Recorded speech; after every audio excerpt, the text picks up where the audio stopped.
What a noise, it's fantastic. Welcome, Brexiteers, to Westminster. We all know what happens in Westminster, and we need to tell them a very clear message from tonight's rally. The Leave means leave, let's go WTO rally. They need to hear us loud and clear throughout this evening. We've got a very simple message. Let's go WTO. Let's practice it. Let's go WTO. Let's go WTO. Let's go WTO. They need to hear that. They need to understand it, because we have that confidence. It's hard to believe. When I founded this campaign straight after the referendum, I thought it might be needed for 6 months or so. Here we are, nearly 3 years later. Unbelievable. Facing the battle of our lives. A battle for Britain.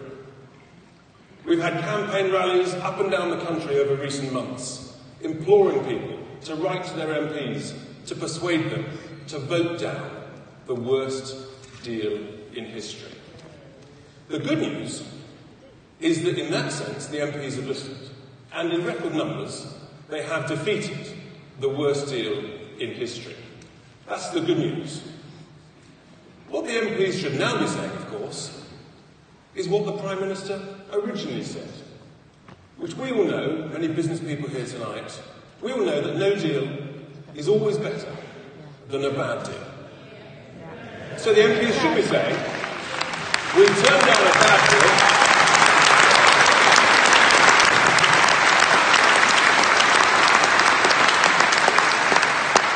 they should be saying, we've turned down the bad deal, now let's go.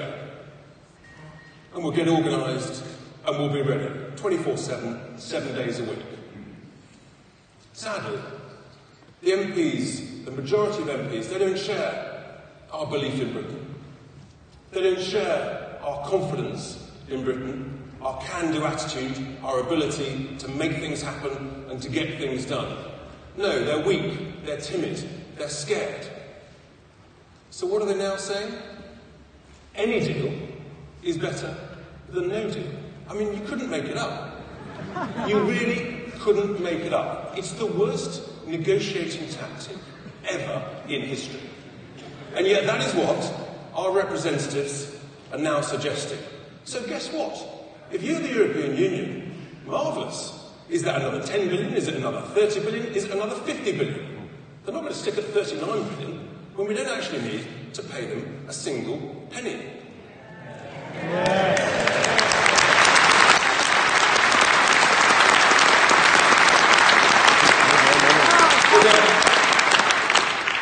We all know that WTO stands for the World Trade Organization, but it also stands for something else. Welcome to opportunity.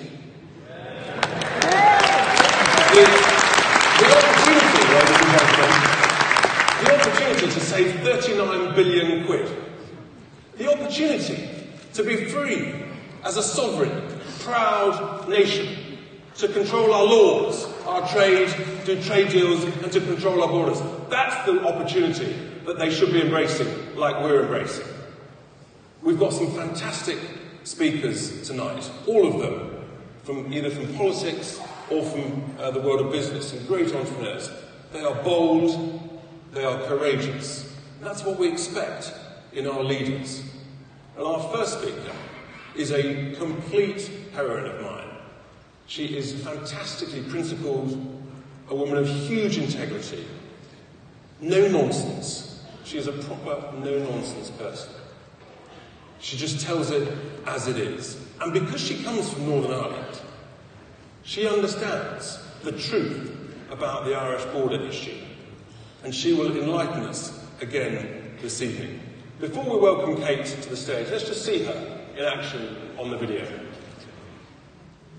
I'm one of the very few Labour MPs who genuinely want to leave the EU. We're not prepared to put up with a deal which is keeping us half in, half out. I believed her when she said Brexit meant Brexit, but I was wrong. I believed her when she set out her red lines in her Lancaster speech, but I was wrong. And I believed her when she said no deal was better than a bad deal, but I was wrong. We are a strong country, we are a proud country, we're a determined country.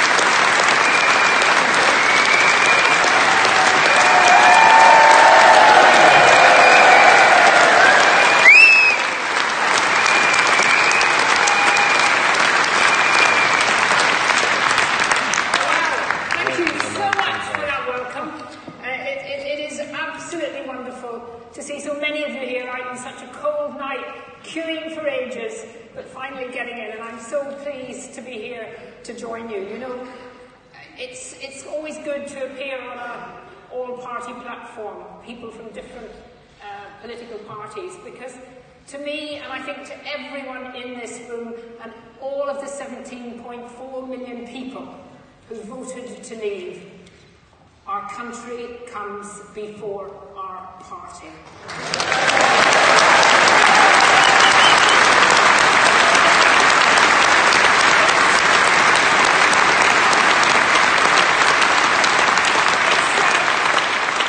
It's particularly nice tonight to be joined by another woman on the panel. I'm looking forward to hearing from Esther very much later on.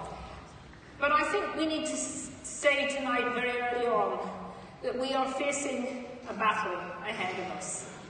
We have faced, in the last number of months, a full frontal attack from so many in the media, from big business, from the lawyers in this country, from hardliners who have never, ever accepted the result of the referendum. And of course, as usual, from ex-prime ministers. Now, there's something about being an ex-prime minister that somehow gets you onto the Today programme probably once a week. And every time we have a rally, there seems to be Tony Blair. Every time we have a rally, Tony Blair is on the Today programme. And he was on the Today programme this morning again, as the lead supporter of a second referendum. And you know something I think about Tony Blair? If Tony Blair really wants to be taken seriously again for his views, other than on the Today programme, he could actually join the House of Lords. But of course, to join the House of Lords, he would have to declare all his financial interests.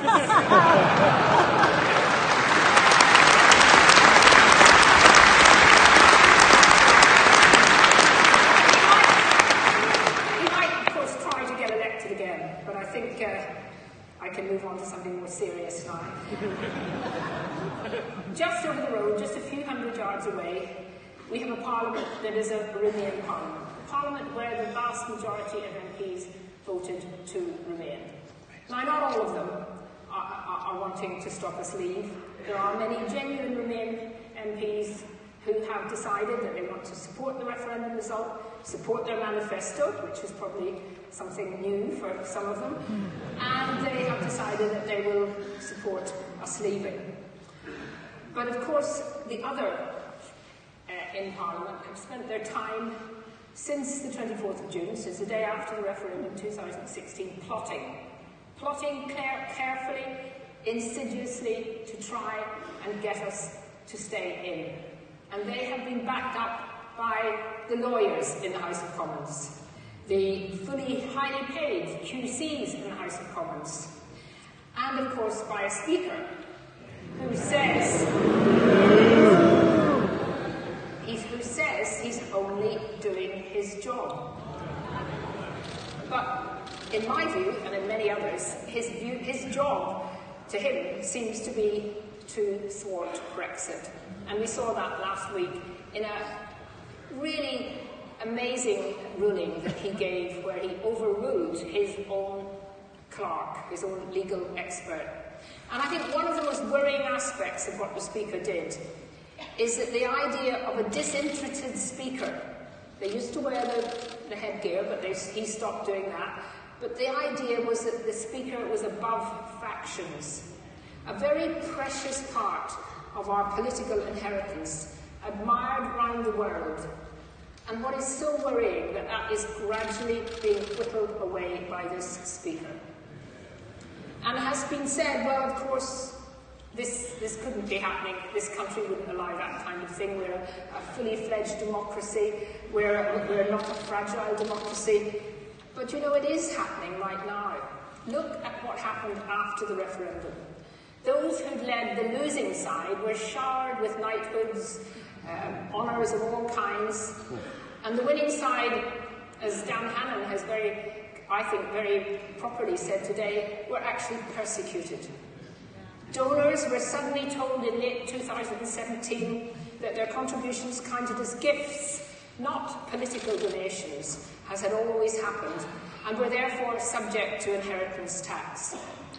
Because Leave had relied on predominantly individual donations, unlike the Remain campaign that was financed by Goldman Sachs and Morgan Stanley and other big corporations, they...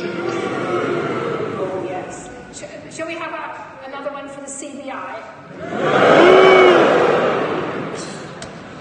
I know maybe I'm getting, as I get older, getting a little bit more cynical, but it is impossible to avoid the suspicion that from the day after the referendum, part of this kind of picking on Leave supporters was to ensure or to hope that next time there was a need, or when there was need for money for the EU sceptic campaigns, that would be much more difficult to get it funded.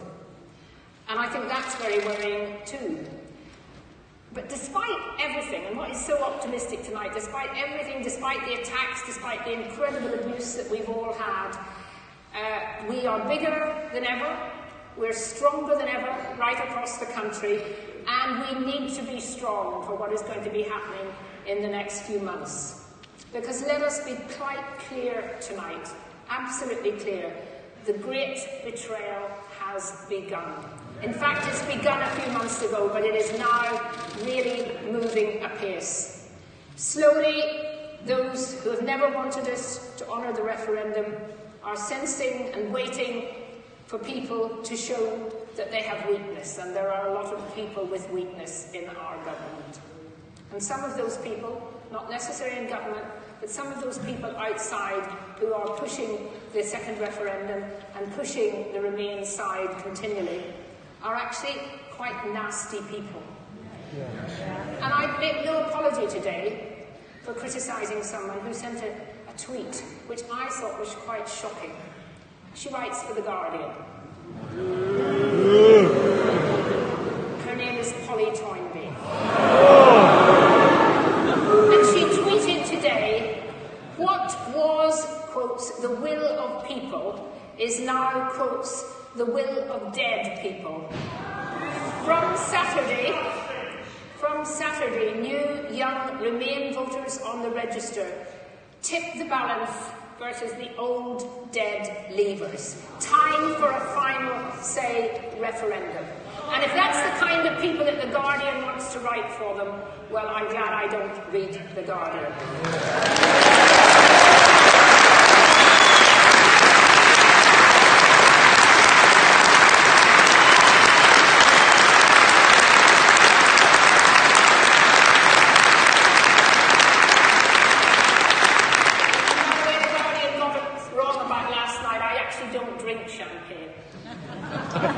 Those of you who have read The Guardian will know what I'm talking about.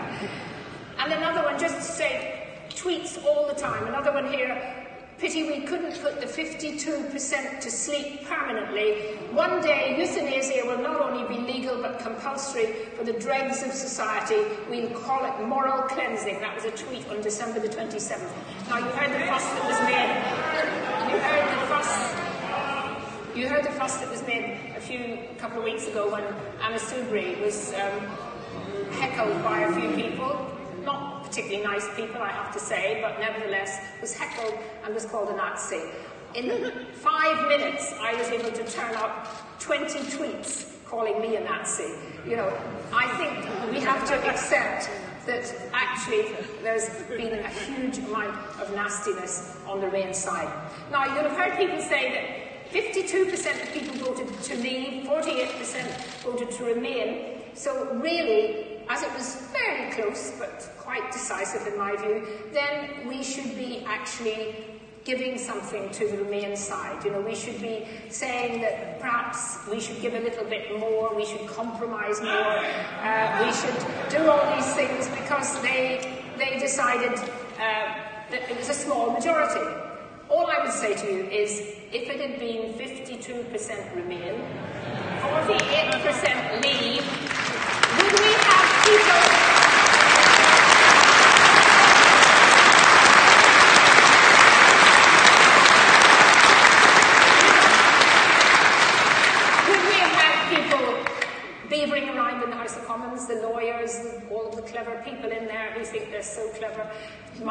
trying to find, well, look, actually, it was a pretty small result. You know, could we find a little bit of Norway to put into our Remain?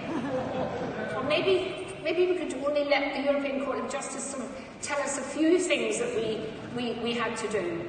Of course it wouldn't have happened. And that is what is the hypocrisy of some of the people who are organising for that. We voted to take back control. We voted to take back control from Brussels, but to give that control, in my view, to the people, not to Parliament. People then elect Parliament. But the idea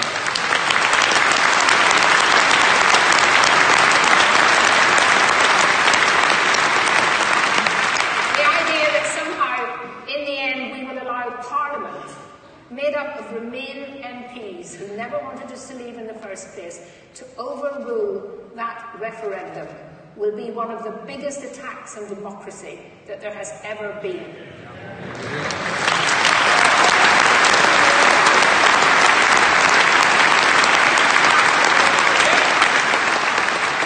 I'm conscious of the time, there's lots of speakers. I just want to end by saying something about the backstop. I mean, the backstop is one of the most ridiculous suggestions and ideas that could possibly have been put in to try and solve a problem that wasn't there in the first place. It's not tenable, it's completely unnecessary, and it has been a result of a stitch-up between the European Union and the Irish government with an attempt to keep us as close as possible to the European Union when we leave. It is not going to be acceptable to the DUP. Unfortunately, Sammy Wilson couldn't be here tonight, otherwise you'd be hearing lots of great jokes from Sammy. But the reality is that backstop not only harms Northern Ireland economically in terms of the links with Great Britain, but is the first step on a move towards taking away Northern Ireland as part of the United Kingdom, and I will never allow that.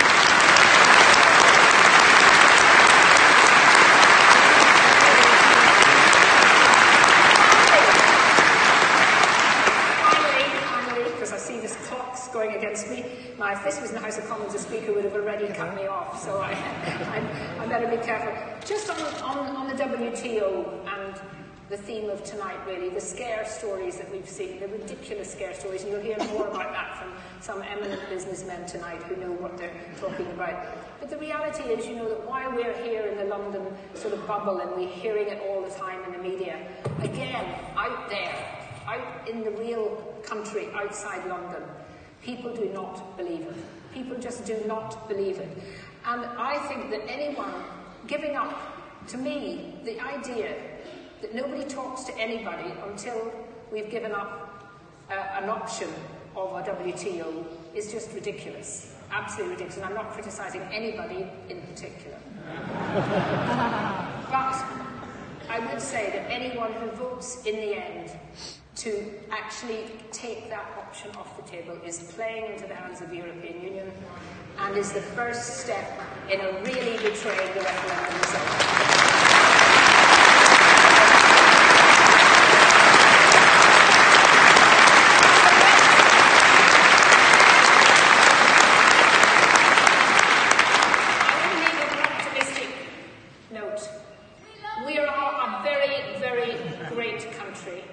I'm so proud of my country. We can make leaving the European Union a huge success, and we have to keep strong and determined and not let those people who want to wreck it win. We can win.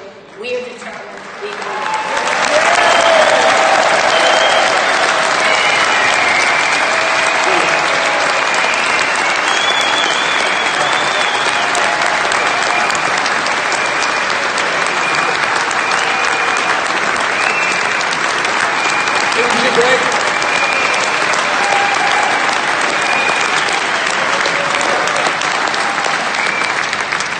If only the House of Commons was full of another 600 plus people like Kate, this country would be a much better place.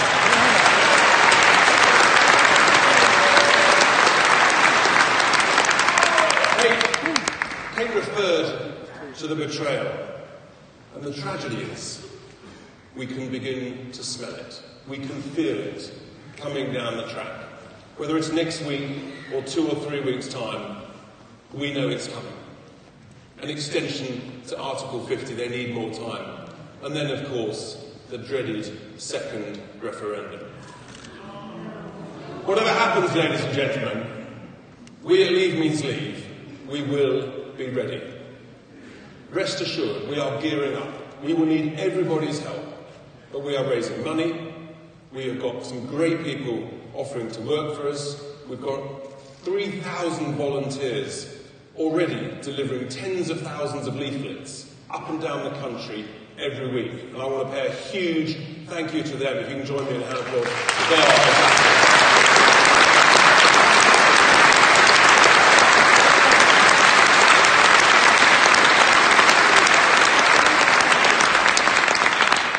We're working on plans. We've taken new offices.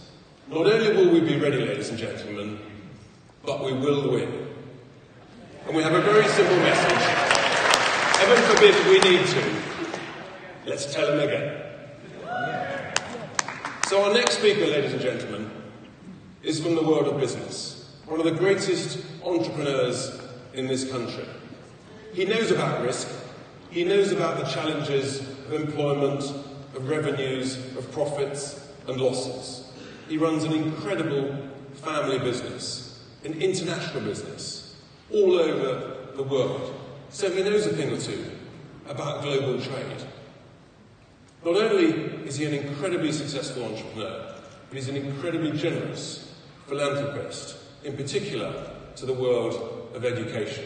And quite rightly, he was knighted for his services to tourism. Before we welcome Sir Rocco Forte to the stage, let's just hear him in action recently about Brexit. You supported Brexit. What do you make of Mrs May's deal?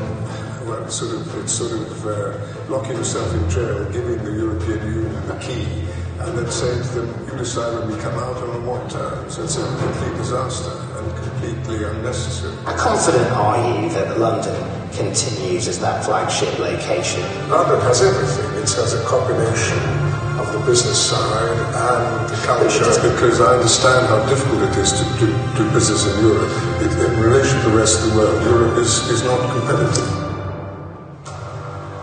Please welcome to the stage Sir Rocco Forte.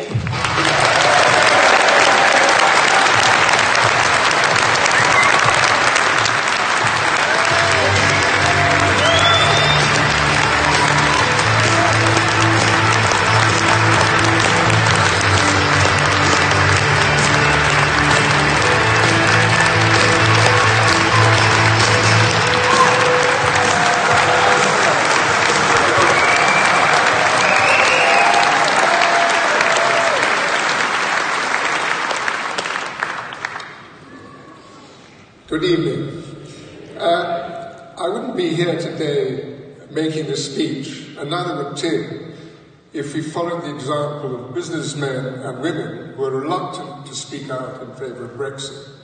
They would argue he and I ought not to speak our mind, because it will alienate a proportion of our customers who might not agree with us. Certainly not you. But I believe that at a time when the country needs clear information from those who do run businesses, that people like us must speak out about the potential benefits and huge opportunities in this monumental change we're standing on the threshold of. Because while Corbyn calls this a crisis, I call it a turning point. A turning point with benefits that are potentially so great it would be irresponsible not to point them out. We would seem to be moving to a no-deal Brexit, by which I mean WTO-based Brexit.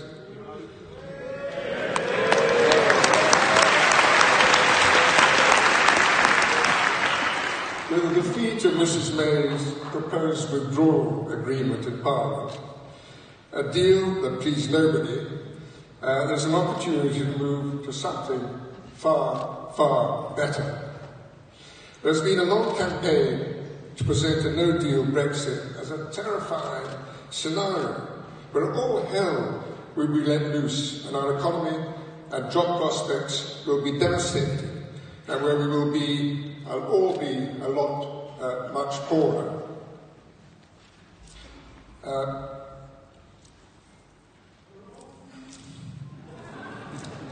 As that piece of paper carefully posed to stick out of the minister's folder said, "No food, no channel tunnel." This tells you everything you need to know about how far the government is prepared to go to scare people into giving up on what they voted for. How patronising to think that British people will believe a line like that. And now we hear the Chancellor, Philip Hammond, who seems to have his own private policy. In the thrall to the vested interests of big business, privately told executives in a conference call yesterday that has been leaked that ministers are planning to stop a no-deal Brexit, even if it means rescinding the triggering of Article 50, reversing the Brexit process entirely. If this is true, the government is creating panic where there does not need to be panic and caving into the scare stories to potentially utterly betray the British people.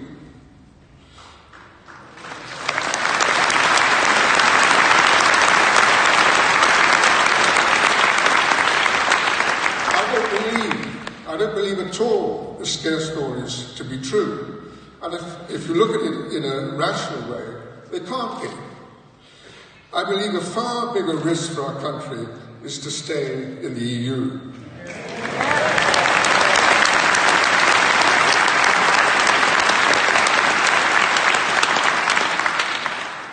Remainers have never been able to sell the merits of the EU and the European project because they're unappealing to the British electorate who can smell a rat a mile off. So they have restricted themselves to talking about reforming it from within.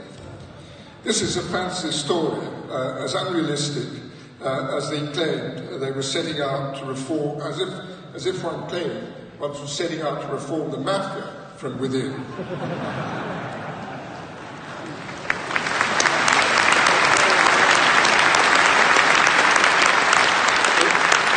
The reality is that three extremely Europhile prime ministers, Major, Blair and Cameron,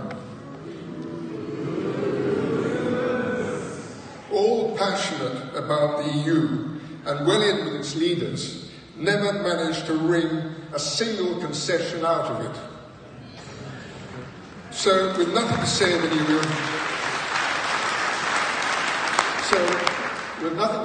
real substance about the hopes for the future of the EU, the Remain camp have reverted to scaremongering about the damage that would be done if we left. This is the main thrust of the Remain campaign as the country moved towards a leave vote, and this is what is happening today as the country moves towards a no-deal Brexit. They were completely wrong the first time round. They are completely wrong again today.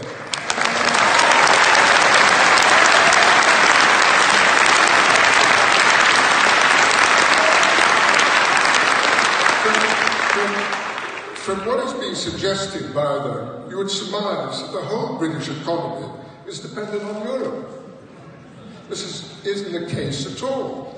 Only 5% of GDP is represented by trade of goods crossing borders, and 12% of GDP if one allows for services in which there is no free market, of course. 94% of businesses, which make up the bulk of the UK economy and employment, are not involved in trading with Europe. So where is this Armageddon going to come from?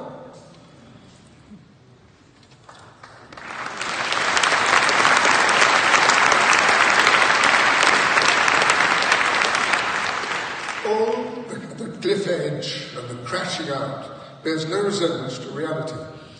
Trade with Europe or travel into Europe is not just going to stop when we depart from the EU.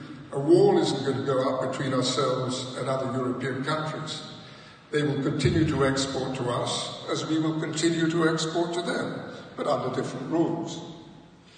55% of our trade is carried out with countries outside of the EU, including the US, which is the biggest single other country we trade with. We do this under WTO rules. There are no problems for our exporters. There are no queues of lorries at our ports of entry with goods coming in. There's little physical checking done at borders. Only 1% of incoming goods are checked. And much of the just-in-time manufacturing you hear so much about in the UK uses components coming from outside the EU with no problems at all. Many countries trade successfully with the EU on WTO terms. The US and China sell more into the EU than we do, and our trade with the rest of the world on WTO terms has grown faster than our trade with the EU, despite the free market, over the last 5 years.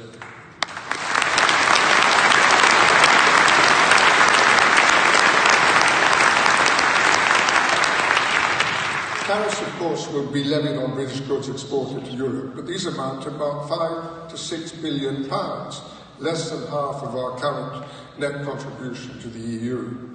Exporters have the benefit, of course, of the 50% devaluation of sterling since the Brexit vote, which will more than compensate for the tariff increases. Leaving to trade on WTO rules means we are immediately free of EU control.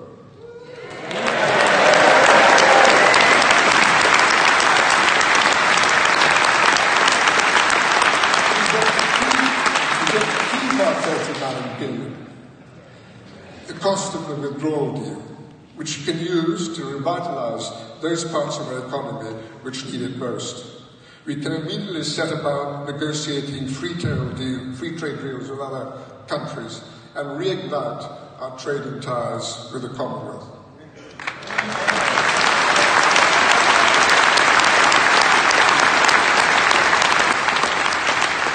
We will also be free to set our external tariffs in ways which benefit our own economy.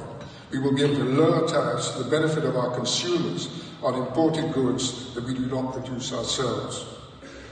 It is suggested our economy, the fifth largest in the world, is far too small to secure free trade deals on advantageous terms.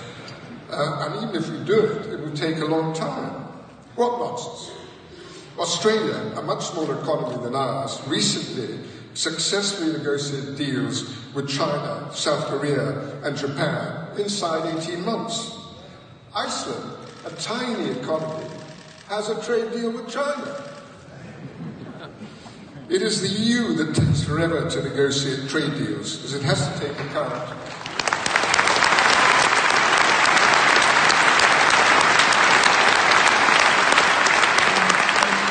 the needs of 27 different countries, a very laborious process. This is not mentioned by the Remain camp, but part of a great pessimistic consensus of the great and the good. You might almost call it the pessimistic tendency. I've not known such a sense of defeatism and such a shameful lack of belief in the British people by the ruling class of this country since the 70s.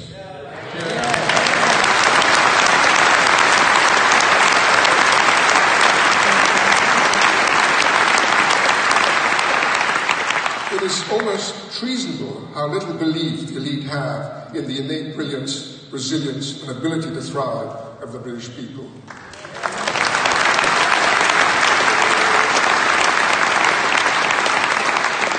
And that's where Brexit as an opportunity comes in.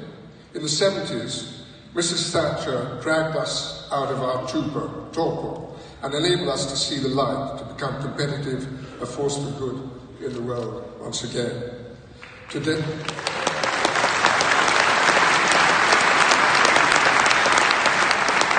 there's no Mrs. Thatcher to give us back our edge, but there is this turning point of our leaving the EU. We can unshackle ourselves from a system which is clearly not working. When we joined the common market, it represented 35% of world trade, of the world economy. Now, the EU represents 50% and is shrinking. The world economy is expanding at a much faster rate than the EU and will continue to do so. Why? why should we restrict ourselves to such a small share of the world's trade with all the bureaucracy, control and subservience it entails? When we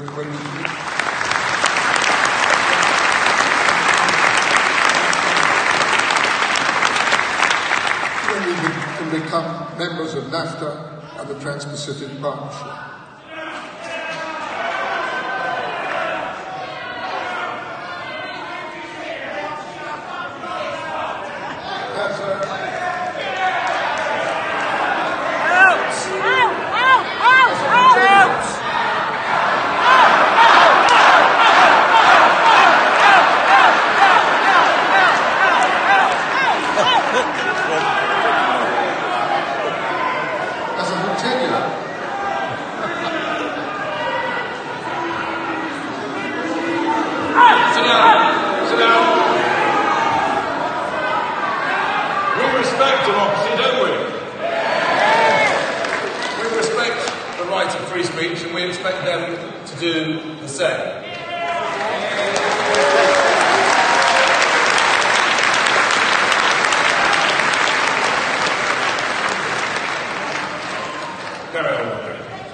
As a hotelier who operates in the UK, Europe and other parts of the world, I can categorically say that it is much more difficult to do business in Europe than it is in the UK.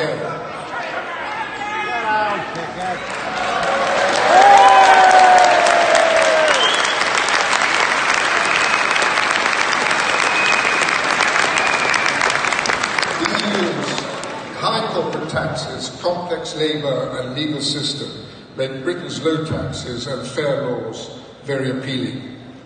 Let's face it, the European economy has not been a success. Since the financial crisis has grown much more slowly than our own, and a number of European countries have not yet returned to their pre-crisis GDP levels. It has very high levels of unemployment, with frightening levels of youth unemployment.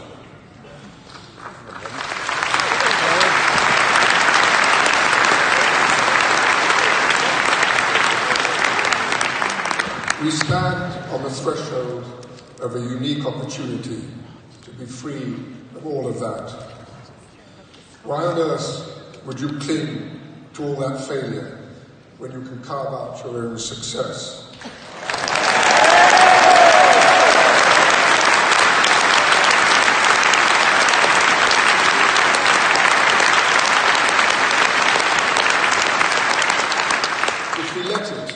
Brexit can be the catalyst to move this country forward again. Britain, as a powerhouse economy, a beacon of own tax and rural regulation in Europe, this is the exciting prospect that we stand on the threshold of.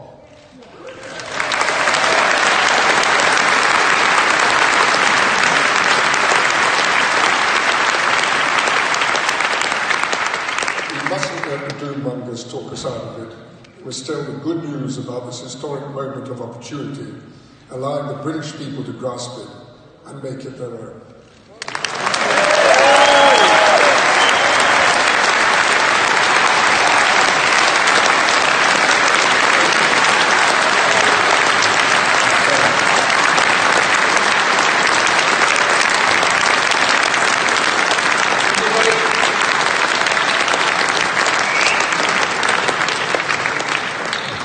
I talked earlier about boldness, about courage, and Sir Rocco has just demonstrated tremendous courage.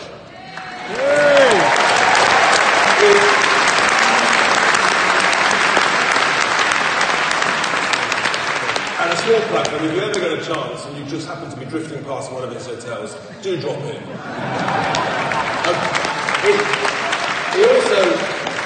He also referred to the hideous levels of youth unemployment across the Eurozone. And isn't it fantastic?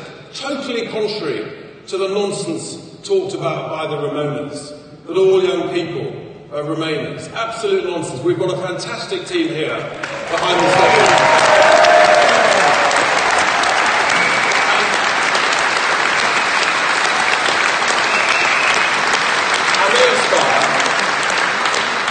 They know that in this great country of ours, opportunities, entrepreneurial opportunities, and they will look up to Sir Rocco and say, that could be me in just a few years' time. That's the joy of the United Kingdom.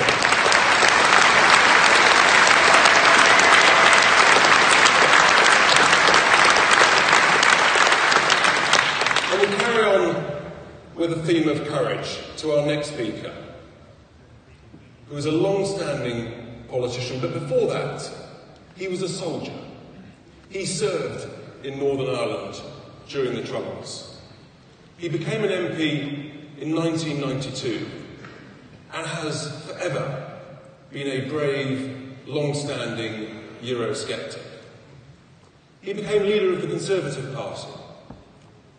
And then, when he finished that, he fought for one of his deepest passions, tackling poverty. And he set up a think tank, the Centre for Social Justice, that he still chairs and runs, and that does incredible work and research to help reduce poverty in this country.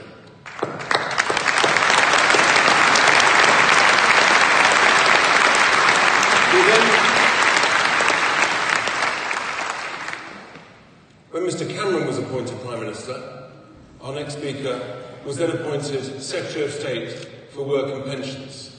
And he carried out that role until he felt compelled, on a matter of principle, to resign because of what George Osborne was doing with austerity. That is a courageous politician who will resign from cabinet on principle.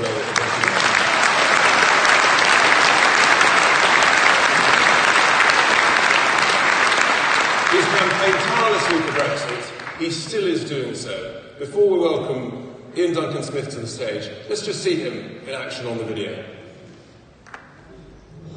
I'm tired of being told that this was some sort of disaster or some accident.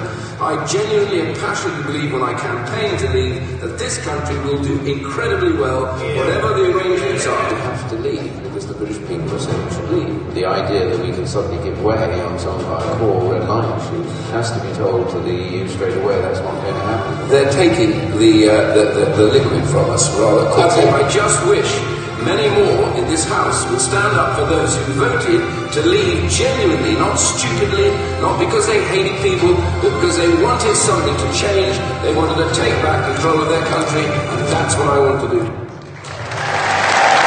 Welcome to the stage, Iain Duncan Smith MP.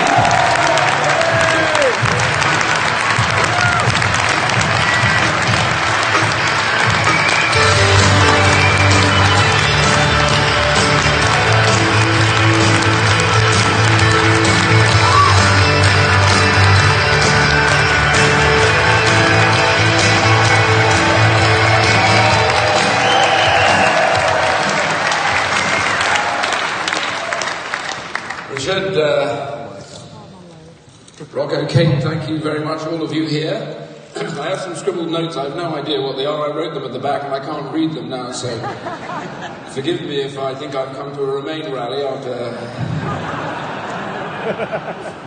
Frankly, that's what you would get if you held a Remain rally.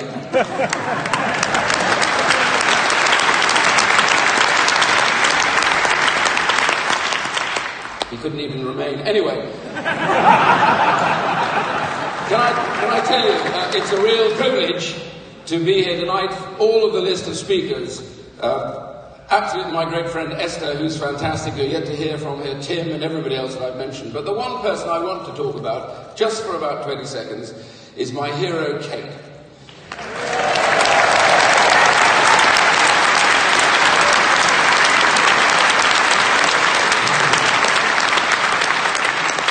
When people talk about courage, when people talk about standing firm, when people talk about defying those that you believe to be wrong and standing up for your principles, it is indeed for me an enormous privilege, Kate, to be in the same hall as you. Thank you very much indeed.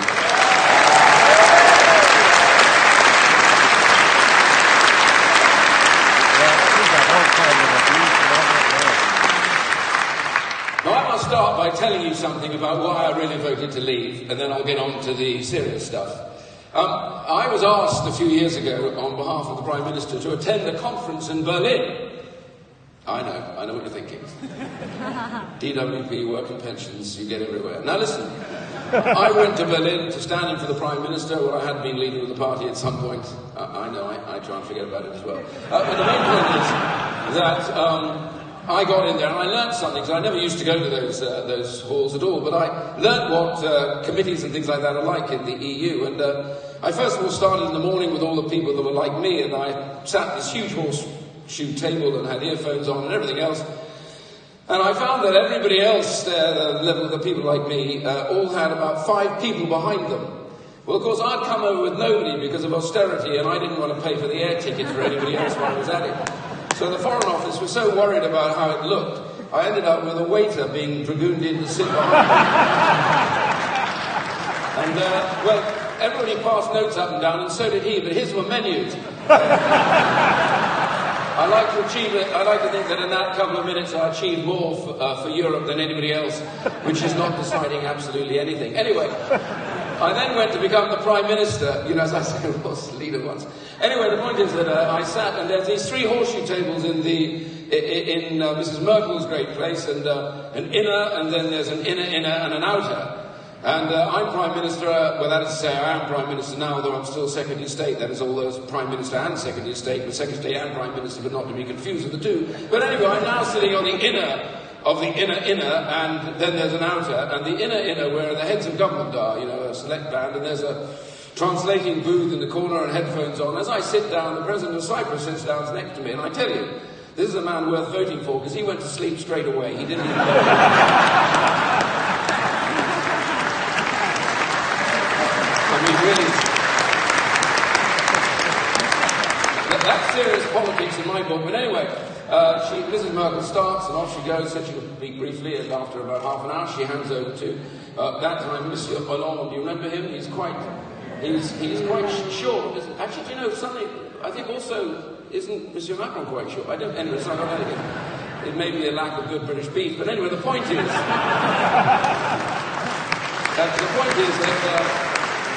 To finish it off, as we were going around, everybody said how wonderful things were everywhere in Europe, and I realised that this was what this was all about. And finally it came to me after about an hour, and Mrs. Merkel said to me, "Herr Iain." I know, I did feel a bit taller. "Herr Iain, would you like to speak?" And I said, "Indeed, Mrs. Merkel, I think you have a huge privilege. Thank you so much indeed." And I thought to myself, what do? I'm British, and I'm abroad. You know, and I'm at work and pension. I don't get to go abroad a lot, but I'm abroad, and British people abroad, they always tell a self-deprecating joke, don't they? I don't think Germans would, but I thought, well, I'll start with something. And I said, "Mrs. Merkel, a huge privilege, and I'm going to be brief, because just like the rest of you, I've sat here for an hour, and I've now lost the will to live."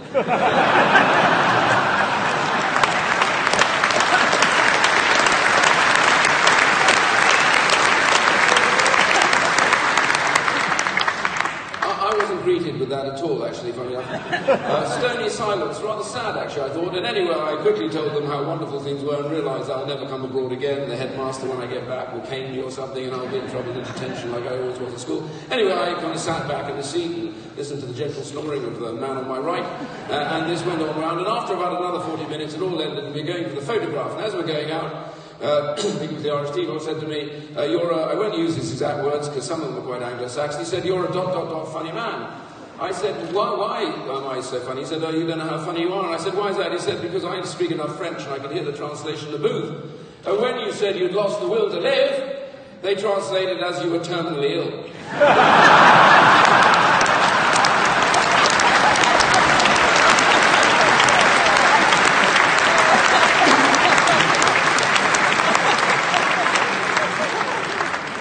So when people say, "Why did you vote to leave?"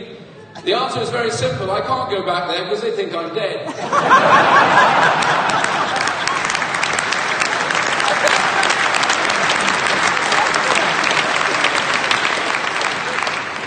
But the whole reality that we face right now, ever since before we started on the referendum, is this enormous establishment plot to tell us that we are a miserable little nation, we are incapable of doing anything, and that we must fear the future. That is what they tell us day in, day out. Apparently when we leave the European Union, we will never be able to fly anywhere, ever again. We won't be able to go by sea because all the ferries will be stacked up, queued across the way. You can actually walk across them, apparently, according to this. So at least that's one bonus.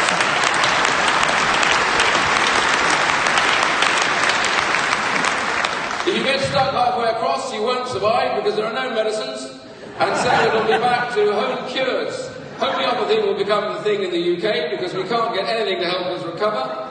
I really hope some of those who spout this nonsense actually do find that problem exactly exists. But I must tell you, there will be no food either, which means that we won't even make it to the boats to walk across because we'll all be dead by that stage. And finally, we simply will give up because Britain has always been a poor, useless little island on the north of a great continent. What a lot of rubbish!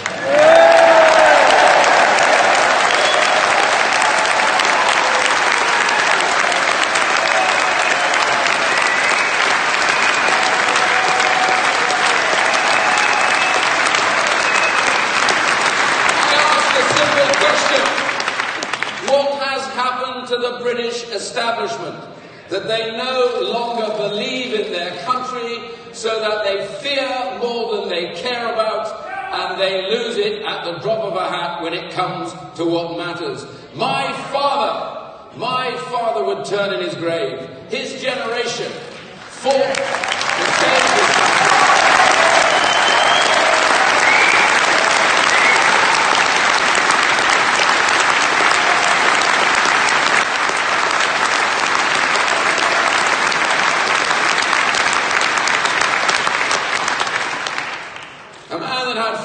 Gallantry medals that put his life on the line almost every day of the war, just like many of his friends. He said, I didn't fight against people, I fought for people. I fought for the great British people and the wonderful freedoms and things that they have given to the world, and I would do it again, he said. And the one thing that he taught me, most of all, is that why I'm in this business, why I'm in politics, is because I love this country. It's what gets me up in the morning.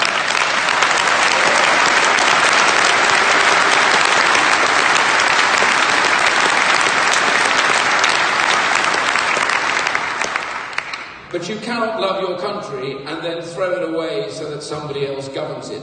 That has been our problem for 40 years. Successions of the establishment who have run this place have told us endlessly that this was only about a marketplace. Only in the UK do we have this ludicrous debate that this is all about markets, it's all about trading, and it's all about business. It is not. The people that designed this project, like a man you've never heard of called Altiero Spinelli, they believed that they must eradicate the nation-state because they believed that competing nation-states were always going to end at war. And I can understand why in the Depression and into the Second World War many of them felt like that. But I don't. I don't believe that at all.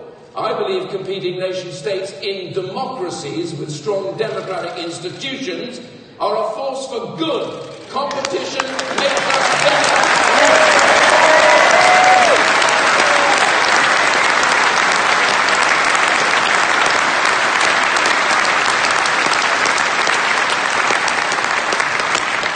Our experience in the run to the war was different from many of them. We had strong democratic institutions, the same in America and many around the world. So when people got angry about the problems they had, and quite rightly too, about their loss of jobs and their miserable conditions, they vented it against politicians, took them out and got new governments. They didn't tear the system down and ask unelected oligarchs to run them because they would somehow know better. They believed in the concept of freedom and democracy, and we survived as a result.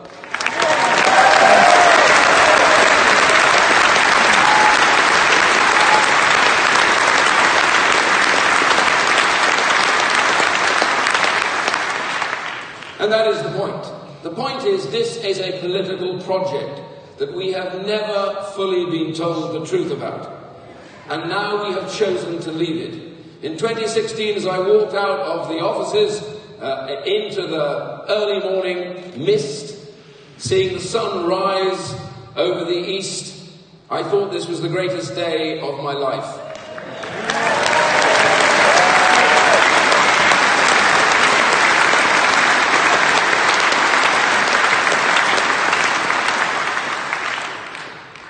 But you know, I never thought I would have to fight quite so hard to do what the British people asked us to do. I come hot foot from a building across the way, which, strangely enough, doesn't represent the British people anymore.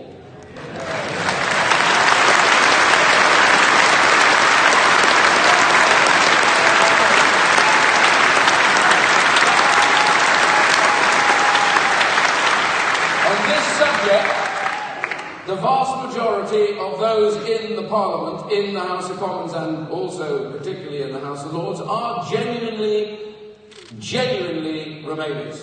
They do not believe that the British people really could have got it right in 2016. And they've used every mechanism, every delay, every possibility to try and thwart what the British people voted for in 2016. It is a fight. It is a daily fight. It is a fight to remind them that the people that they thwart are the very people that put us in that place. It is a privilege.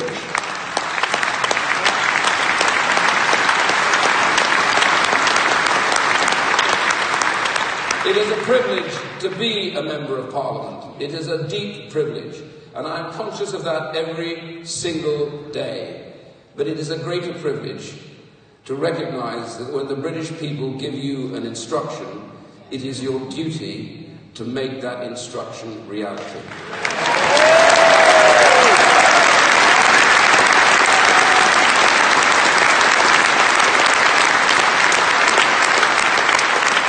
And I say to those who want to thwart this, you think that Britain, the United Kingdom, including Northern Ireland, and I say that again, the United Kingdom, including Northern Ireland.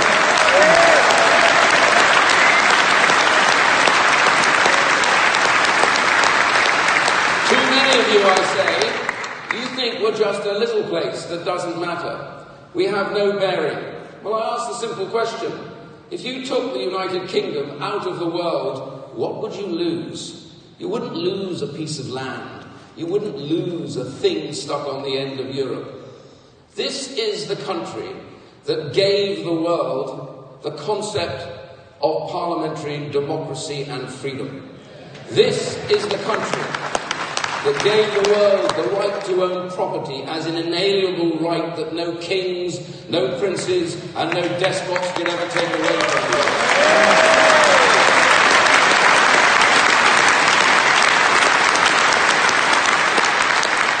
The rule of law, the free market that governs the whole of the world and how we trade, including the concept of the WTO, and we like the WTO, don't we?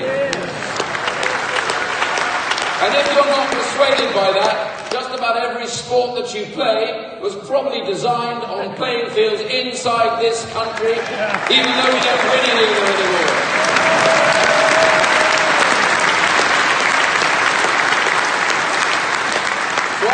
Simple message. I love this country dearly. I love it with all my heart. I love people, whether they're Remainers or Leavers, I don't care. But I know one thing. This country's greatness lies ahead of it. And we have an opportunity and a duty to deliver it. I pledge to you tonight, I will not sleep. I will not rest. I will not wait to find a Britain that is otherwise than independent and free once again. Thank you.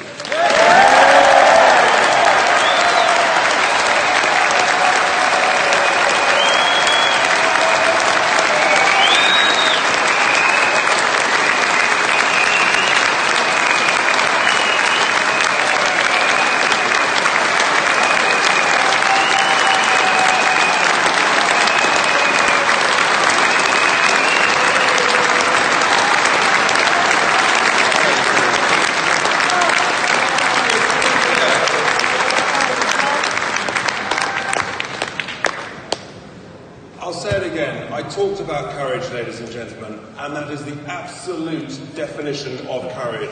Thank you.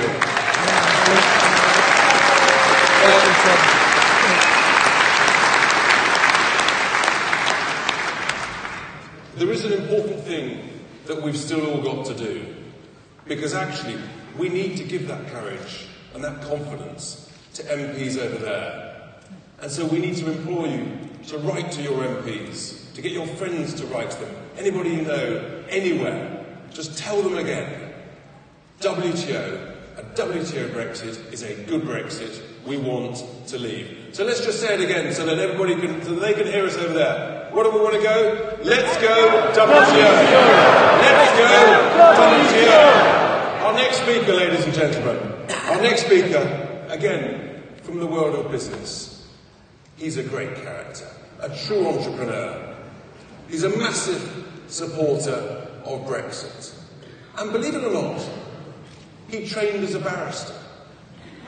And the first thing he did when he finished his exams, he looked at his books on law and he went and bought a pub. And he's grown a pub business from one pub in 1979 to almost 1,000 pubs, and just over 900 as we speak.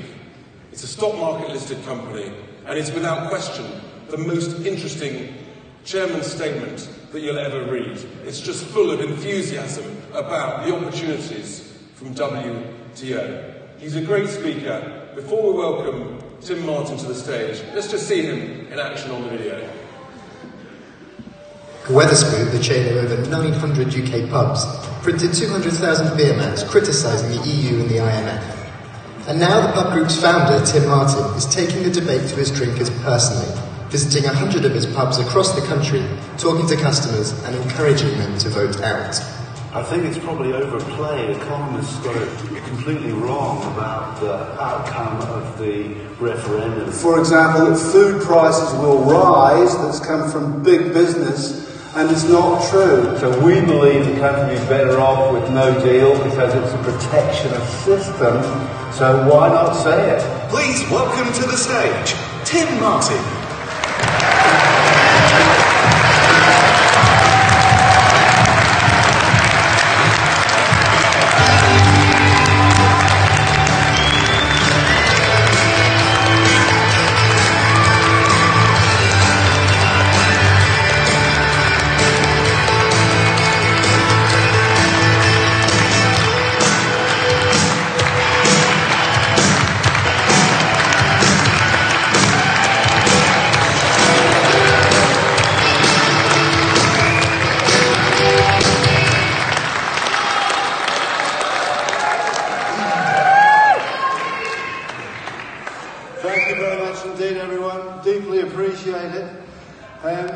Fantastic speakers before me. I'm going to try and not repeat everything that's been said, but the main point I think to say is don't believe Project Fear.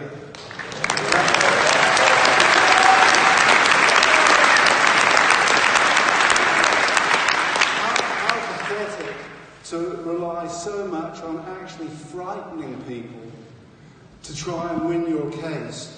Especially when you've already lost the referendum, which also tried to rely on Project Fear. As Iain said, the planes won't fly. We've got the runways, we've got the planes, we've got the money. They don't need to land in Spain. We like the Spanish, but we're quite happy if they go to Florida. We might even...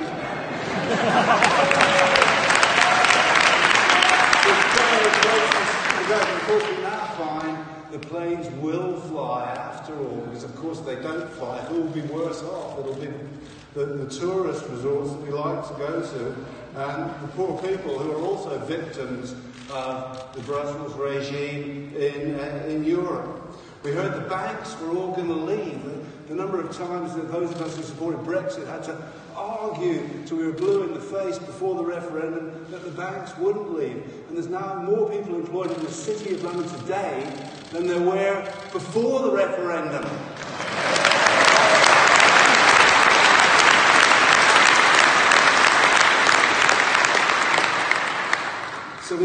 Channel ports would seize up, but the guy that's running the Calais end of the thing says that you can't get much more incontrovertible than this. He said, there will be no delays. Maybe he said it in French and no one in Parliament understood.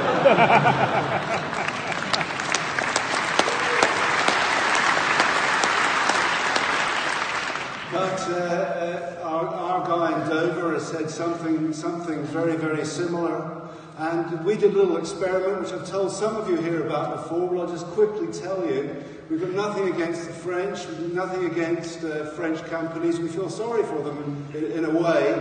But we decided sacrilegiously to say we're going to swap from French brandy and French champagne to sparkling wine from England, which sells very, very well.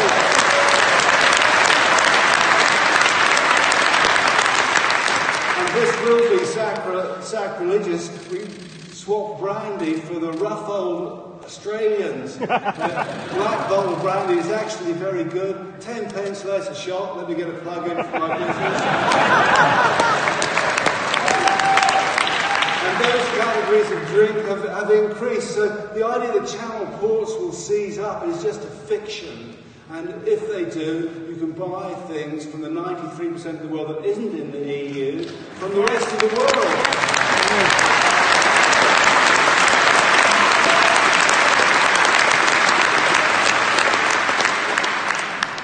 Just very briefly, many of us here were against the euro. It's a crazy, crazy idea foisted on the unfortunate eurozone countries.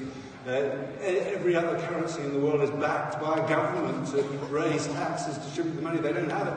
But everyone told us, if you can remember 15 years ago, and some of you will, it was probably 17, 18 years ago, if we don't join the euro, we're in trouble. And the main evidence for that was from the car companies, that they all fuck off to the continent.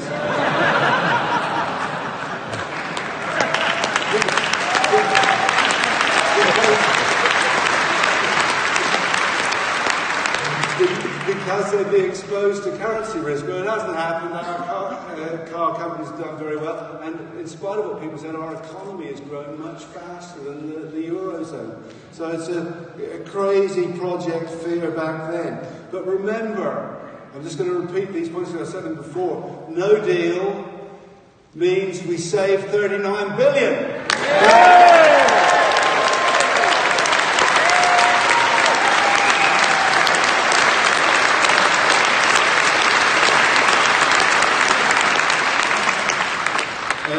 It also means that we regain control of fishing on day one.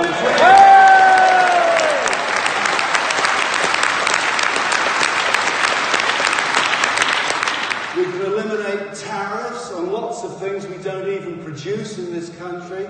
Bananas, oranges, Aussie wine. And many other things, children's clothes. They're not just on a few items, on 12,000 items. The taxes and tariffs are collected in this country and they're sent to the EU. It's not free trade, you know. It doesn't give a good vibe if you're encouraging other companies to come and invest in the UK, which is what we want. But there's this complex tariff system. Much better, get rid. Yeah.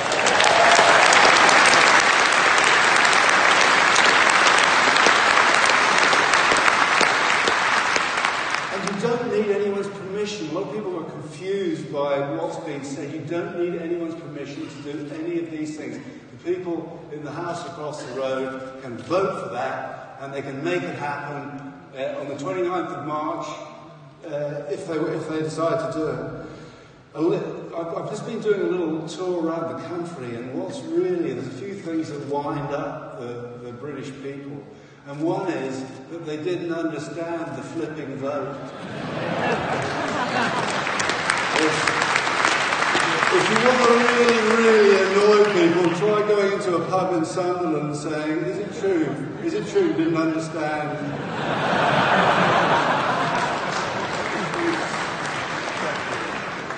But as has been said here, the leaflet that popped through every household in the country said, You decide. It's a constitutional issue that the Parliament has delegated to the people, and the government will implement your decision. So that's all they have to do.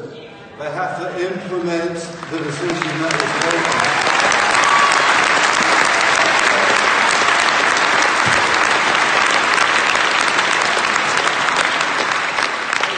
So I think the CBI that wanted to join that's the Employers Federation, the CBI. They wanted to join the disastrous exchange rate mechanism, the predecessor of the euro. They were adamant we should join the euro, and they were adamant that we should vote to remain in the EU. But it's terrible. They use a lot of false statistics, such as the one that food prices will automatically rise. Some clever dick thinks the public is thick, and that you can eliminate tariffs and food prices go up. They got the temerity to keep saying this same thing. But it's terribly bad for business and bad for the country that the CBI and other organisations are behaving in this way, because it means we end up criticising, people like me are criticising business organisations, which isn't a positive for the country in the long run. So it's terrible. But I won't hack on. Very many thanks for leaving. Don't worry about leaving on WTO rules. We can get a lot of benefits immediately from doing it. There's a great song by a group. I can't remember their name now. That is, I was going to sing it, but I've chickened out. It's All Saints. That's right. It's Bring It On, Bring It On now. Let's leave on WTO rules. Thank you very much indeed.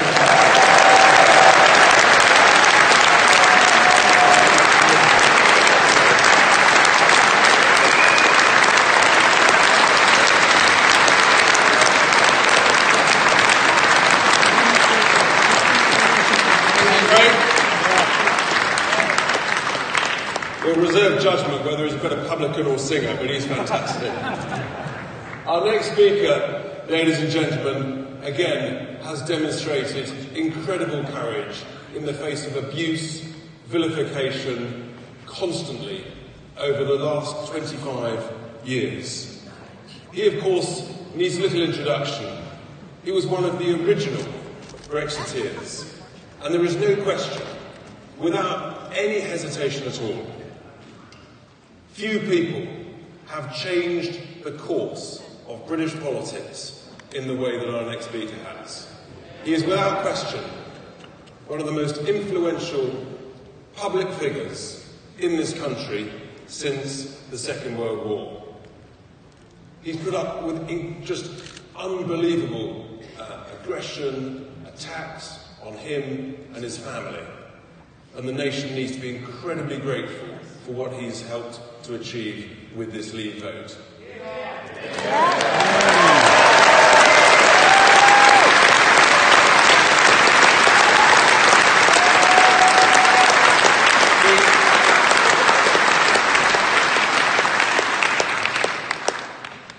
And that courage was, of course, epitomised when he had a slight argument in an aeroplane about 8 years ago, when he crashed. It's pretty nasty. It would have killed some people, but not our Nigel. Oh no. He dragged himself out, wiped away the blood from his forehead, dusted himself down, looked around the field, put his hand in his pocket, pulled out a fag and promptly lit it. Before we welcome him to the stage, ladies and gentlemen, let's just look at a clip of Nigel in action. It sounds as if you smell betrayal. For goodness sake, get rid of not just the worst Prime Minister I've ever seen, but perhaps the most dishonest one as well. I'm going to try and get the people to let their members of Parliament know they will not accept being betrayed. And I tell you what, if I have to do this again, next time, no more Mr. Nice Guy. We had a referendum. We voted for something. Our politicians should deliver this. We have made our minds up in the greatest democratic exercise in the history of this country. I trust the voice of the people more than the politicians. Please welcome to the stage, Nigel Farage.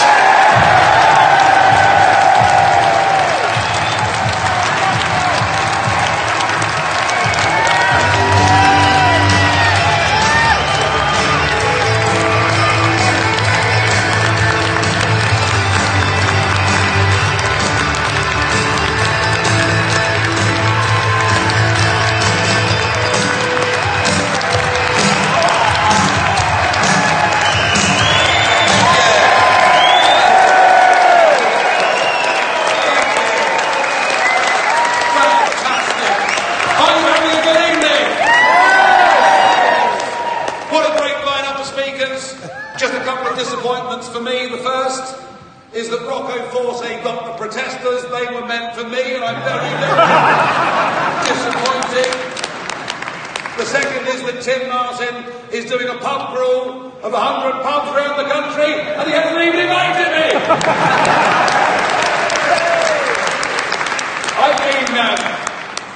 I've been jetting around this week back and forth between London and Strasbourg, as you may have heard. So I've spent a couple of days with Monsieur Barnier and Mr. Juncker, who could become your best customer, Tim, I've got to tell you. And of course I've crossed swords with Guy Verhofstadt and many others. But I got to thinking, I've left Strasbourg and I've come back to Westminster. But who really, in this Brexit process, are the enemies? Is it the unelected bureaucrats? Is it the MEPs in Brussels? Is it those that are trying to build a United States of Europe with their own army and an expansive foreign policy? No! Actually, folks, we tonight, here in Westminster, are in the heart of enemy territory.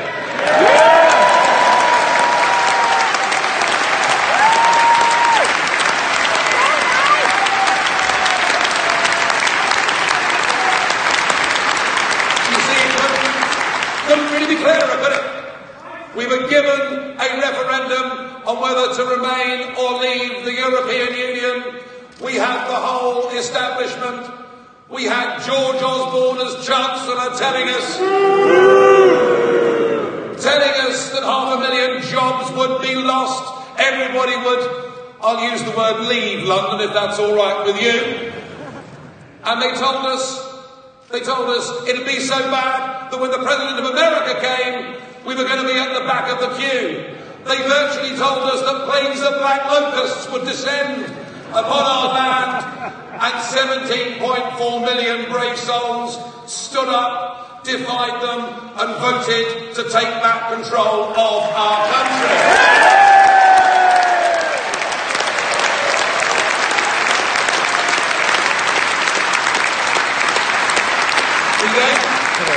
We then faced a general election in which both of the major parties, who took over 80% of the vote, promised us that that referendum result would be implemented. We then moved on to Article 50, being put before the House of Commons, and 498 members of Parliament voting for it. And what it said couldn't be clearer. It said from the date we trigger Article 50, we have up to 2 years to negotiate a withdrawal agreement, or we leave 2 years after we triggered Article 50. It couldn't be clearer.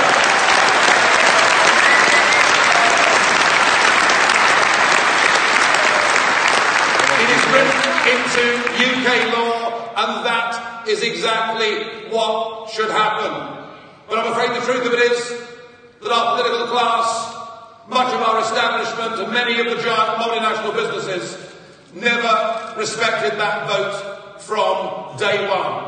They have done all they can to frustrate it, all they can to delay it. And we get a never-ending series of negative messages. The whole thing is couched continually in economic terms, isn't it? We'll be worse off. We'll be poorer. It'll be a disaster. The very same people who told us we had to join the exchange rate mechanism. Remember that one? It led to, in 1992, a year of record business bankruptcies and house repossessions. But undeterred, the same people told us if we didn't join the euro, the City of London would close down, manufacturing would disappear, it would be a disaster. Thank God we didn't listen to them. Thank God we didn't listen to them.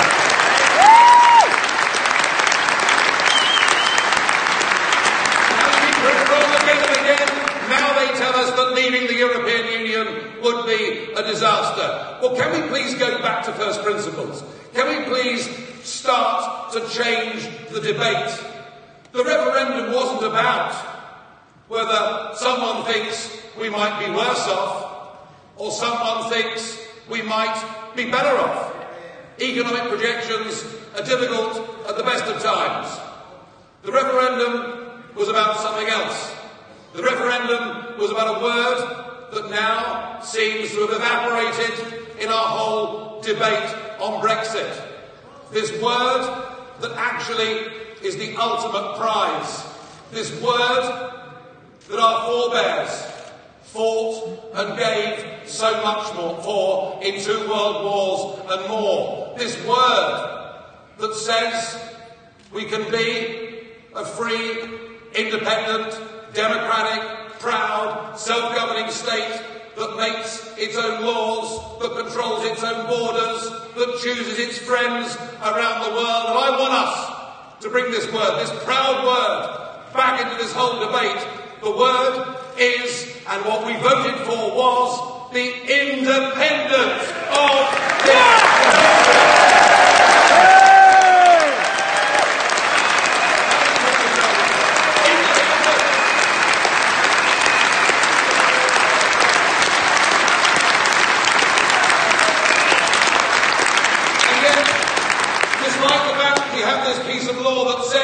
We will leave on WTO terms, and sure, no deal, no problem. The difficulty is our political class do not believe in Britain. I want to ask you, do you believe in Britain? Well, I'm pleased to hear it because we have finished up, I'm afraid, with a failed negotiation, with a withdrawal agreement that in the end looked more like a surrender document of a country that had been beaten at war and quite rightly was voted down for the House of Commons. We are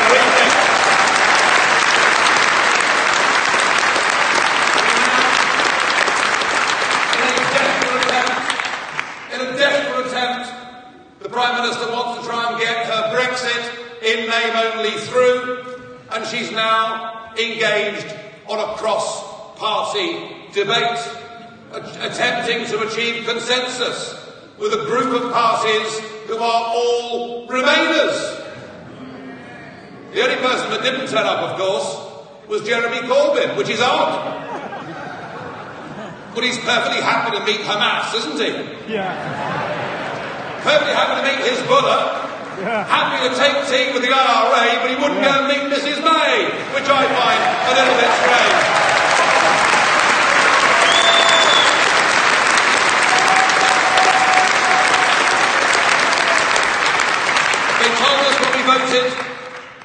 That we were voting for uncertainty.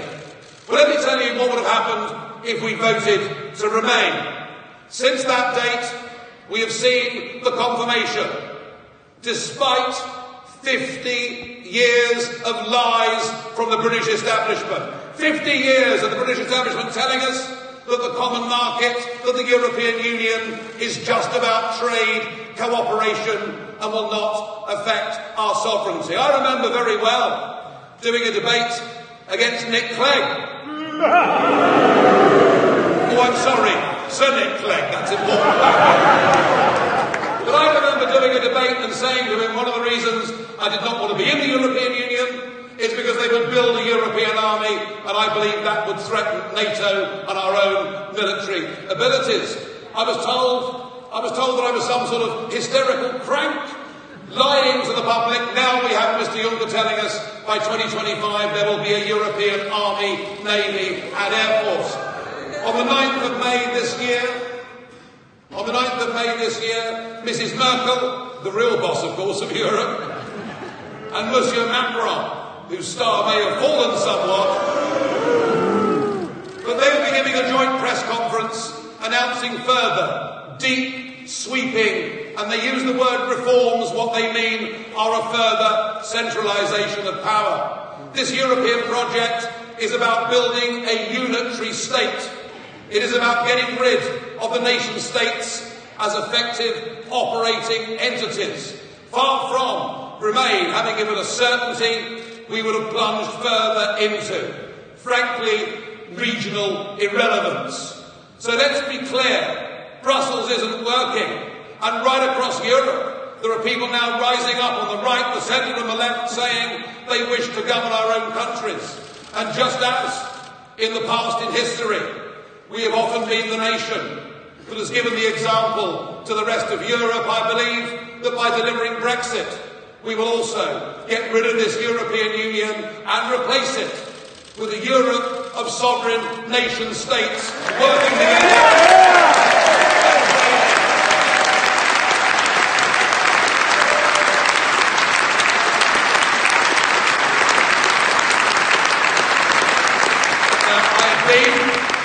Over the course of the last year, I have been, perhaps publicly, the most pessimistic of all the Brexiteers. And at a previous Leave Means Leave rally, I said things that many in the audience didn't want to hear. My New Year's resolution was that I was going to hope for the best, but prepare for the worst. And I can tell you, it's the only New Year's resolution I've managed to keep so far in my adult life. The rest will go by the wayside fairly quickly. So we do hope for the best, and we wish those fighting this great battle in Parliament well. But we fear not just the lack of resolve of so many in the Cabinet, the Amber Rudds. It's easier than theatre, this, isn't it? The Philip Hammonds.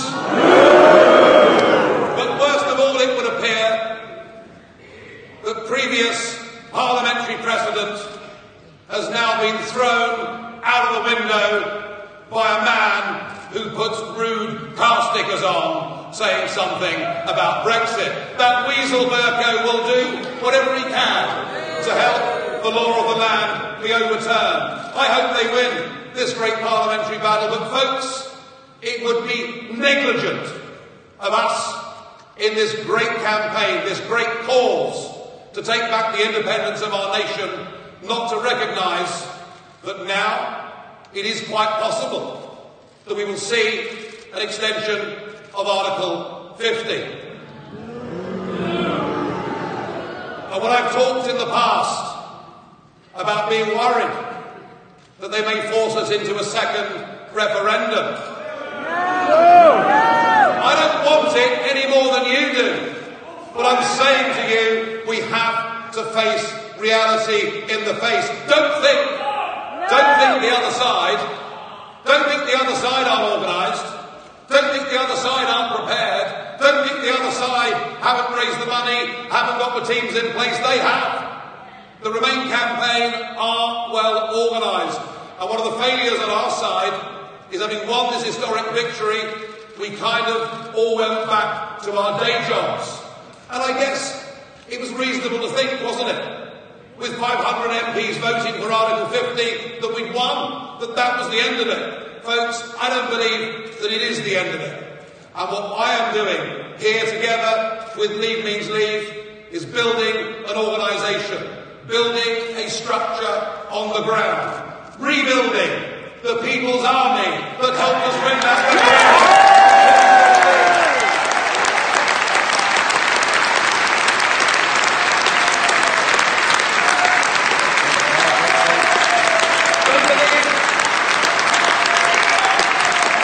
All I can tell you is this: if they extend Article 50 and we're forced to fight the next set of European elections, I will be fighting them, make no doubt.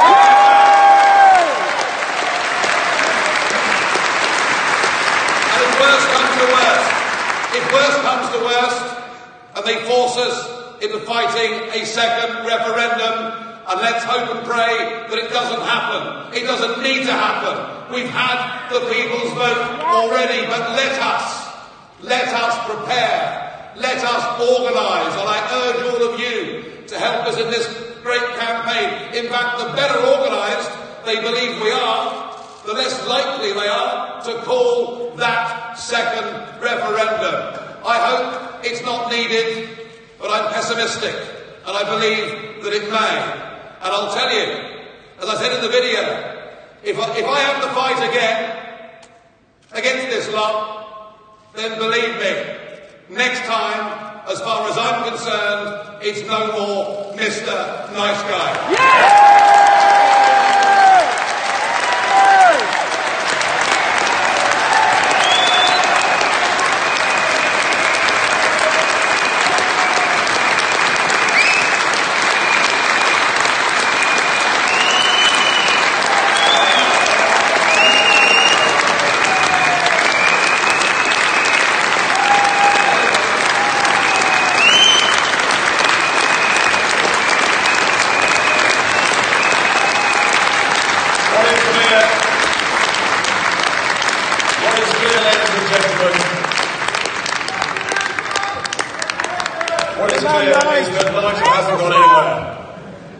And potentially, he's just warming up. We haven't finished, ladies and gentlemen, because we continue the theme of courage. And our final speaker this evening is a very courageous lady. And she herself has faced hideous abuse and vilification from other members of Parliament. She was born and bred in Liverpool and educated in Liverpool. And I'm incredibly grateful that, like me, she supports the Reds. Very important that.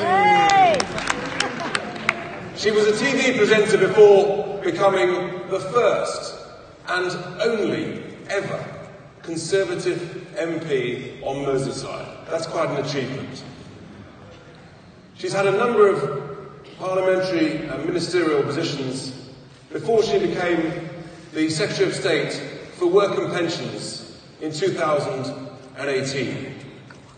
And when I talk about the abuse that she faced, can you imagine the Shadow Chancellor, the current Shadow Chancellor, sitting in a meeting, asking members of that meeting to lynch our next Speaker?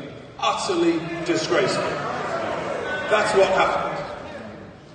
She's an absolute star, and she resigned from Cabinet, as did Iain, on a matter of deep principle. She knew that the Brexit deal was the worst deal in history. And I'm afraid, unlike other Cabinet members who say they're Brexiteers, she knows what Brexit really means. And she stood up for her principles, and she resigned. Before we welcome Esther to the stage, let's just look at her in action.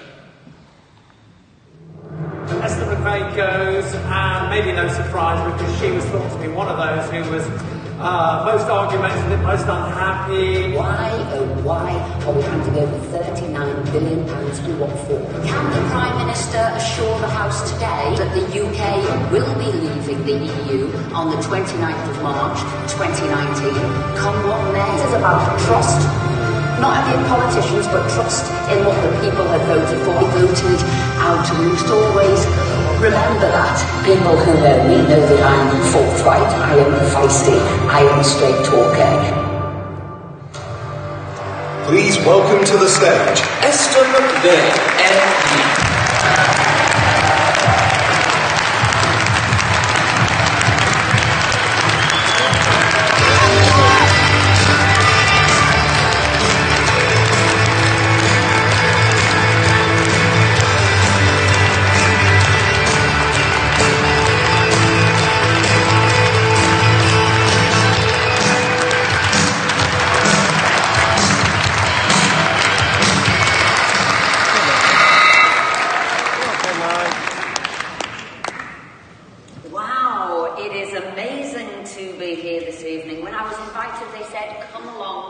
Because you will be amongst friends. You will be amongst fellow people who voted Brexit, and I'm here tonight. Now, we all will give our message in a different way. We all talk a different language. We've all lived a different experience. But that message is the same one. That we all believe that there is a better future ahead of us. We all voted Brexit, and we all want to get out the EU.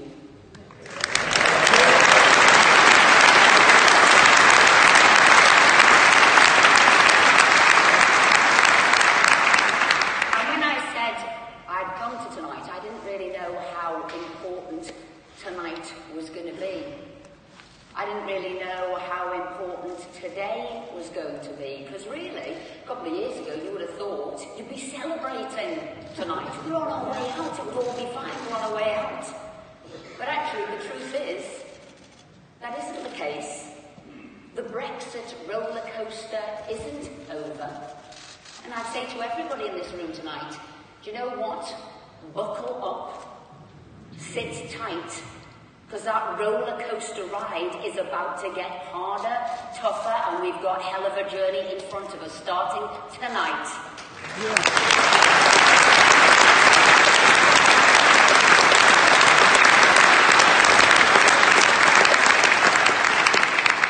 it has been a roller coaster of a ride, hasn't it? The campaign wasn't easy. Project Fear wasn't easy, but we fought it and won. And then we got the result, an unexpected result, but we got it. So we thought all was going to be fine. But actually, it was winning. And that's where the Remainers started to infiltrate. That's where Chequers was designed, where resignations happened. When the withdrawal agreement came forward and resignations happened, we had votes of no confidence in the PM. And then this week we saw the biggest ever rejection of that withdrawal agreement, and then a vote of confidence in the government. And what we're going to see now is not a pivot to safety to deliver Brexit. We're going to see a pivot away and possibly a complete overtaking, reversal, and removing to Remain. But we can't let that happen. We won't let that happen. I felt the energy in this room, and we're going to take it out to our fellow Brexiteers and make sure that does not happen.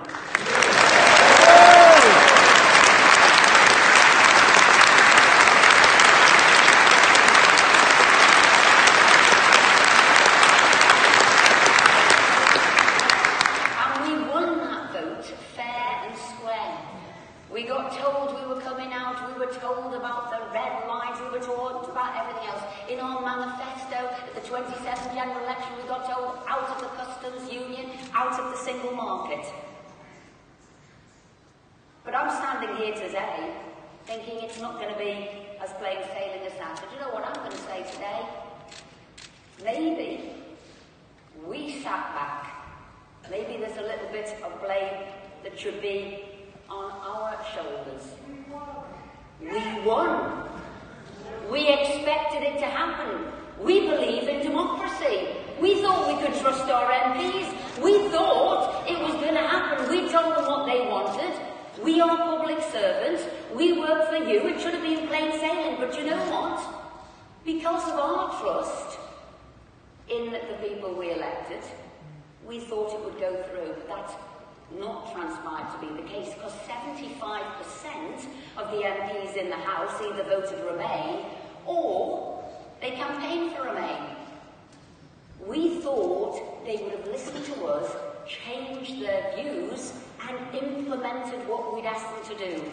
But that seems it isn't the case. And you know how it started? It's quite interesting how it started. It was simple. It was in or out. We voted out. And then the word Brexit came along, and there were subtle changes in language. Brexit allowed the rewriting of history. Brexit moved, was it soft? Was it hard? Was it red, white and blue? Was it a pick and mix Brexit? And all of a sudden people have forgotten. They're confused about what was on that ballot paper. But I know there was no confusion. It was in or out, and we've got to remind people of that.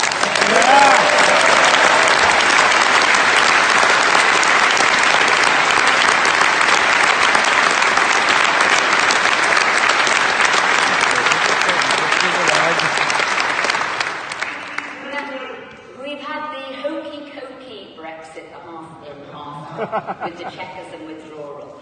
And we've now got the topsy-turvy world of Brexit, where instead of leave meaning leave, leave now means remain. No! Exactly. And we've got to change that back around again. And I'm going to tell you a little bit about my journey to get here today, because it probably did start at Chequers. And I went to Chequers last summer, and interestingly, all those hundreds of pages of legal text that we had to go through and decipher, was that right or wrong? When do you think we got it? Yeah, a couple of days before. So we went there, like you'd have an away day. We thought it'd be about discussing, we thought we'd be about talking about it. They'd probably have, you know, suggestions put either way, people saying what they thought about it. What we did not know, as we sat and had dinner, yes we did, our mobile phones were taken, we didn't realise there was a press release going out. Didn't realise it was meant to be unanimous consent for what had gone on, because there wasn't. Many people spoke up and said this wasn't what we believed in. And as you know, 2 people resigned straight away. But I listened to the words, I hope people were listening to me, and they said, we will listen now, it doesn't seem right. In fact, it wasn't us who rejected it, it was the EU. So I carried on, going forward, putting my suggestions through, being told Brexit meant Brexit, being told there were 4 red lines, being told we'd deliver the result for the people, and then came the withdrawal agreement. 585 pages of a document, a political declaration, and the Attorney General's legal advice. Do you know when we were given that to read? Yes, the night before. Do you want to try reading 585 pages of legal text? And then that morning, 8 a.m. to 2 p.m, when the meeting was, in the reading room so things couldn't be taken out. Well, I asked for lawyers. I asked for a constitutional expert, because I wanted to go through what was going on. We knew where the key issues were. We knew where we needed to probe. Did that make sense? I wasn't given those people. But I knew enough people to call up and maybe ask what it could mean. I also wanted to know, what about our free trade agreements, what we wanted? We'd heard about the Common Rule Book. We'd heard about the Customs Union. And I wanted to know, could we have those free trade agreements? What would it mean? And if we couldn't have them in their entirety, because we've been curtailed from having that, what could it be? Was it 60%? Was it 70%? Could we have one in there with America? Could we have one with Australia? Could we have one in Canada? Could you draw me a chart of what this really means? I asked for that for weeks upon weeks. Never got it.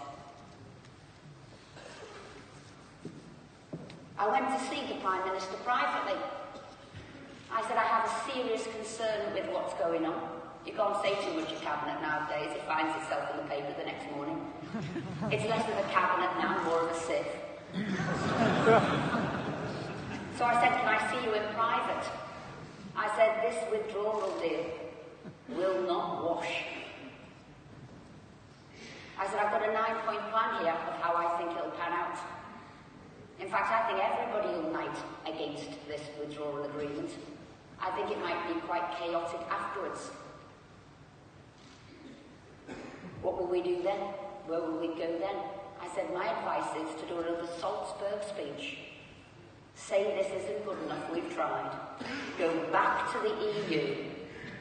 Say for the 39 billion we want a free trade agreement, not just to talk about one. And we want to get rid of the Northern Ireland backstop. Their advisors and everybody around us said, we will get the vote. It will pass. It is a good deal. It takes a special kind of genius to get that many people to oppose your deal.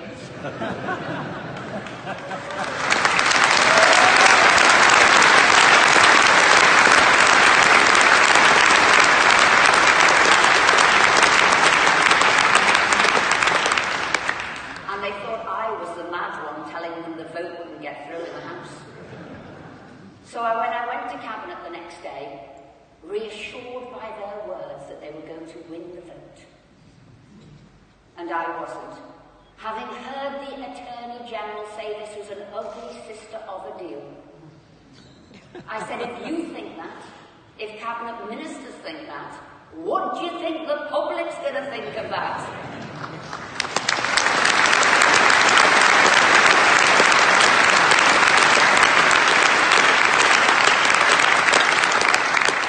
I said, I can't put my name to this document, because this document will last far longer than my term in Cabinet.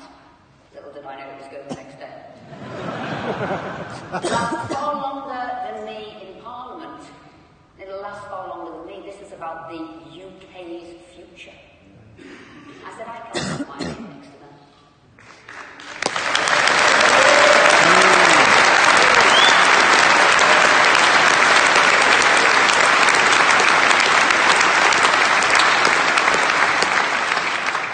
So I said, because, to be fair, there were dissenting voices around the Cabinet table.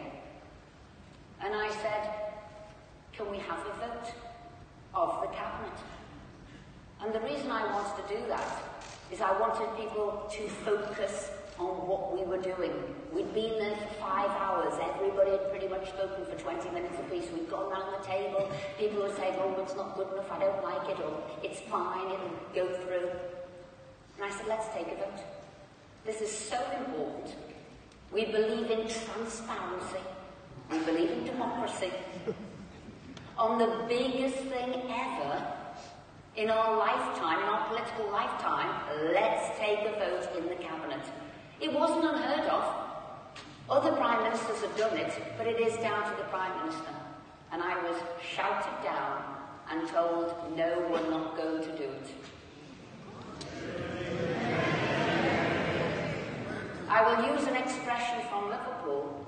Everybody hid behind the pencil rather than having to vote, so they couldn't be seen.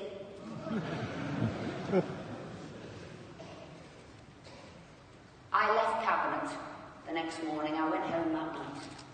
I wrote my resignation letter.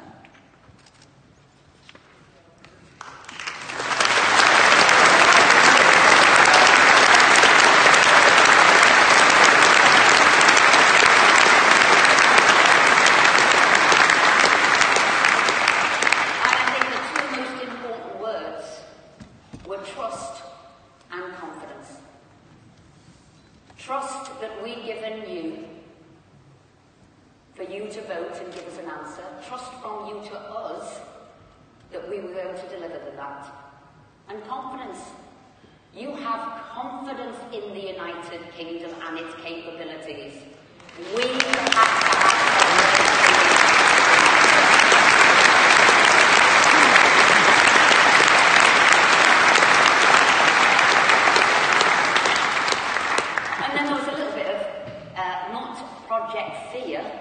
Project Smear against me.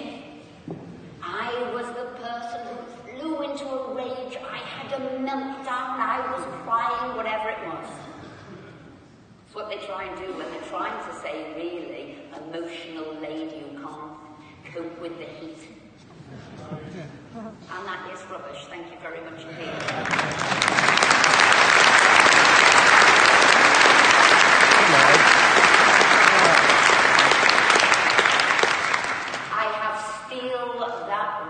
Through me. And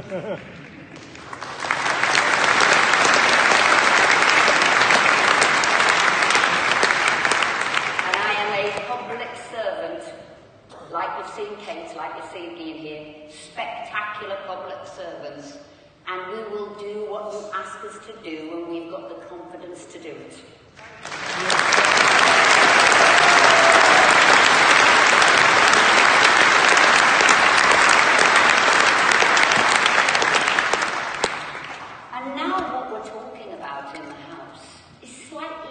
Bizarre to me, because on the 29th of March, we are leaving the EU.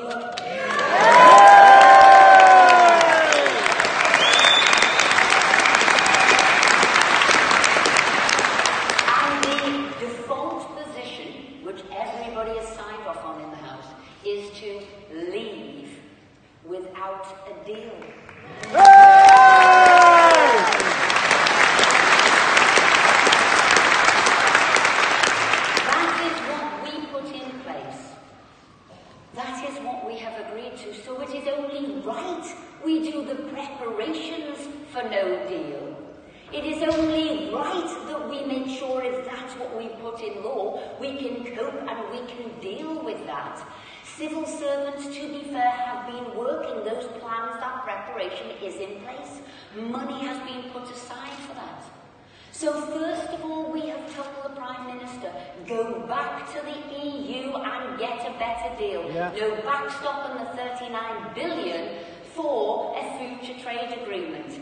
And at the same time, running parallel, because we must do that in order to get a better deal anyway, is to continue with our no-deal preparations, because that is what is happening. We cannot put our head in the sand.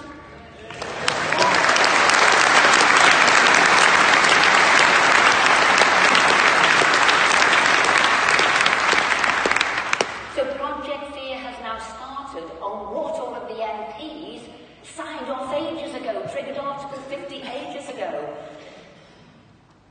Nigel said before about the unemployment, as Minister and then Secretary of State for Employment, like Iain, who started the change in the employment system, who brought in the new system back in 2010. Do you know in this country, from 2010, 1,000 more jobs each and every day has been created until 2018? And it is still continuing.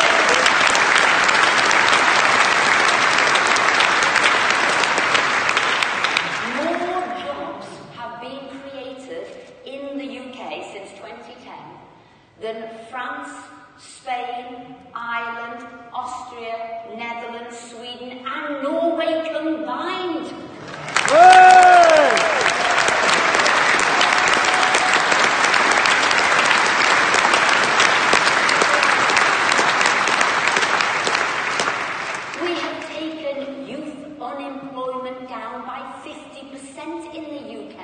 But across Europe it is sky high. We're looking at our youth's future. We want them to have a better future. A better future is outside the EU.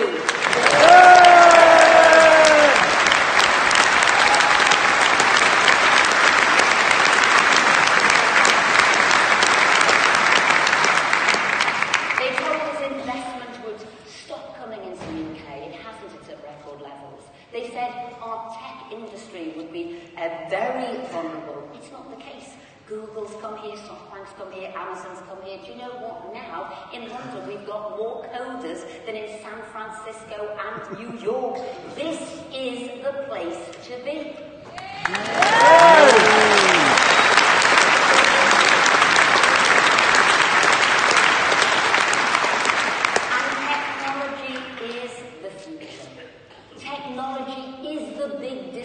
Of this modern age.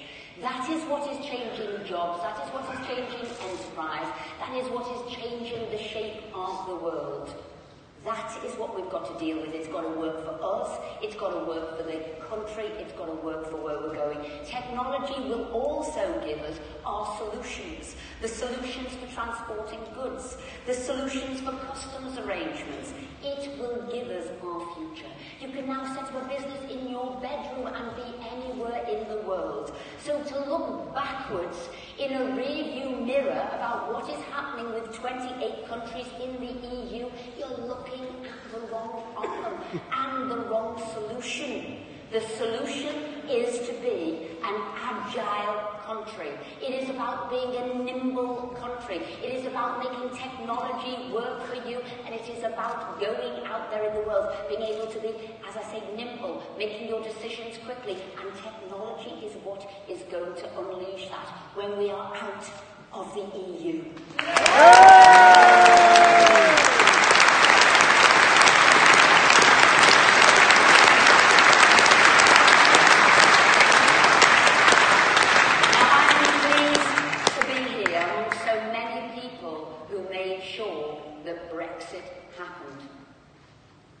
And I am pleased also to be an MP with fellow MPs here. And there's not many of us who believe in the cause. But we're fighting hard. We're fighting hard for you, and we will not rest as a minority in Parliament until you get what you voted for.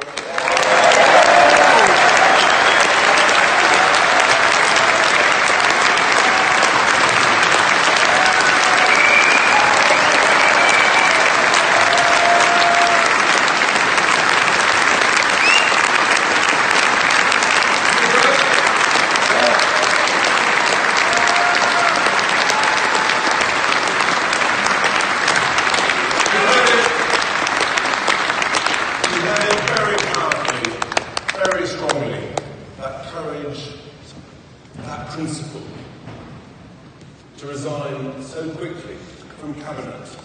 You know, many MPs, they like rising the ladder, they like all the trappings that come with it. But to Esther, principle and a belief in democracy and our country was more than anything. And that is fantastic.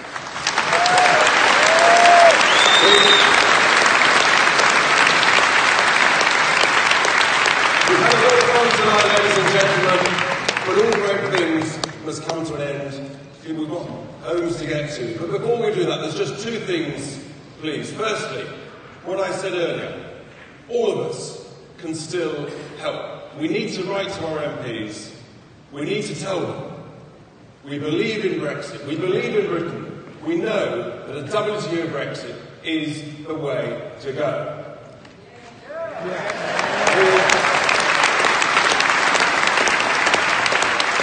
The second thing I wanted is for everybody to stand on their feet, and we're going to make a final huge piece of noise and remind people over there that there's two things we want. One is Brexit, and the other is now. So let's have you on your feet, lift up your placards, and let's say it together. What do we want? Brexit! When do we want it? Now! What do we want? Brexit! When do we want it? Now! What do we want? Brexit! When do we want it? Now! Thank you very much, ladies and gentlemen.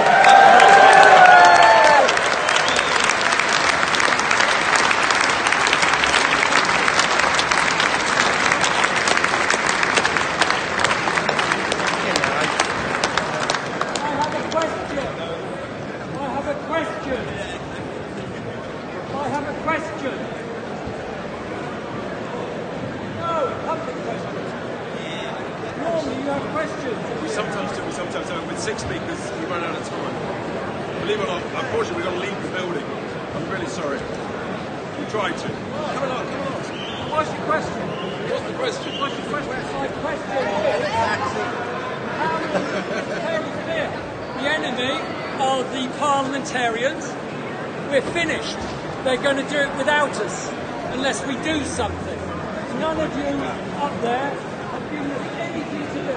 There's no leadership in the definite direction. We've done it. That was good. That's a waste of time. Keep doing it. Turn up for the constituent. Have you been to his surgery? No. Or her surgery? Sorry. No. Do that. It's Brighton. Brighton? Yes. Who's Brighton? Green. The